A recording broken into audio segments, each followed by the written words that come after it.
Nicolas, l'émotion grandit pas mal chez pas mal d'entrepreneurs, un mouvement de colère inédit qui monte après la publication du budget 2013. Oui, à cause de l'alignement de la fiscalité du capital sur celle du travail. En fait, au bout du bout, avec les prélèvements sociaux, le capital sera beaucoup plus taxé que le travail, au-delà de 60%. Il y a des gens épargnés, l'entrepreneur qui part à la retraite est épargné, l'entrepreneur qui vend sa boîte, qui réinvestit 80% est épargné, et puis celui qui vend sa boîte bénéficiera d'un système complexe de lissage avec une fiscalité déclinante sur 12 années, tout de même. Voilà. Je rappelle quand même que le capital, avant d'être du capital, c'est de l'épargne, avant d'être de l'épargne, c'est du travail, ça a donc déjà été taxé, ça a déjà été imposé.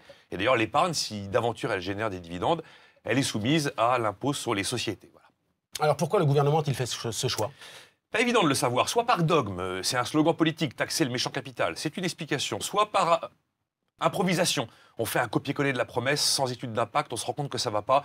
Avec quelques amendements, ça peut être corrigé pendant le débat parlementaire. Soit tout simplement par incompétence, véritablement. Soit ils ne savent pas que le capital, c'est la matière première de leur prise. Si vous n'avez pas de capital, vous n'avez pas d'investissement. Si vous n'avez pas d'investissement, vous n'avez pas d'emploi. En fait, le capital et le travail marchent totalement ensemble. Alors, votre avis, Nicolas? Dogme, précipitation, incompétence? Je ne peux pas me mouiller là-dessus, c'est un peu trop chaud. Par contre, je me pose quand même des questions. Comment se fait-il que l'on passe son temps à répéter au gouvernement qu'on va aider les PME alors qu'on fait l'inverse dans les faits?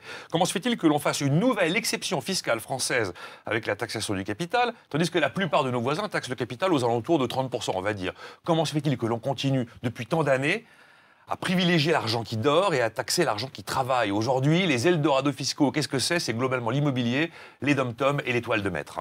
Alors Nicolas, une fois de plus, le gouvernement invoque l'argument de la justice sociale pour justifier ses choix budgétaires. Oui, mais la justice sociale, c'est pas en allant taxer le capital. La justice sociale, c'est que tout le monde ait un boulot avec un pouvoir d'achat qui augmente de manière régulière. L'incitation, c'est absolument essentiel. Regardez, si je décide de caper, par exemple, la super cagnotte du loto à 2000 €, eh ben, les gens ne joueront plus et les profits de la Française des Jeux vont s'écrouler. Et l'incitation, ça marche. Mao, un jour, en Chine, lance une campagne de dératisation. Il promet une prime à tous les Chinois qui lui rapporteront une queue de rat. Qu'est-ce qu'ils ont fait, les Chinois? Eh bien, ils ont élevé des rats.